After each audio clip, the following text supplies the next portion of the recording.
Napoleon Bonaparte could have never imagined that one of his officers would betray him and concede Paris during 1814. He never forgave him and prophesized his doom. The Battle of Paris, waged on March 30th and 31st, 1814, initially resulted in the defeat of Napoleon Bonaparte's armies. He was forced to abdicate and submit to exile on the island of Elba. French forces were doomed from the outset. A coalition army composed of Russia, Austria, Prussia, Portugal, Great Britain, Sweden, and Spain rapidly descended upon Paris from the northeast. Bonaparte and his decimated troops had been in full retreat since his disastrous invasion of Russia in 1812. During their withdrawal, his forces had been initially victorious in campaigns waged in Germany. Coalition forces ultimately prevailed in the Battle of Leipzig during the fall of 1813.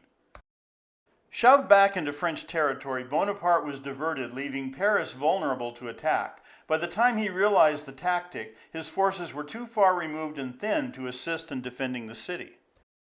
Bonaparte had left his brother Joseph and approximately 30,000 troops under the command of Maréchal Auguste Marmont to defend the city. Many of the soldiers were young, inexperienced conscripts.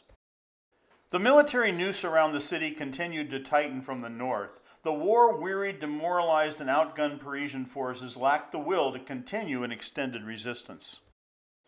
Coalition leader Tsar Alexander I of Russia sent an envoy to Marmont to hasten surrender and avoid a certain bloodbath.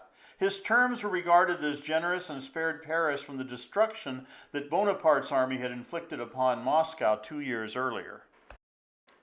Bonaparte harbored a deep resentment towards Marmont's surrender. He compared him to Judas and prophesied that he would become an object of horror towards posterity. He predicted an early and treacherous demise. His prophecy regarding Marmont would be premature. Marmont would live an additional 37 years and die quietly in his bed in 1852 at the age of 78.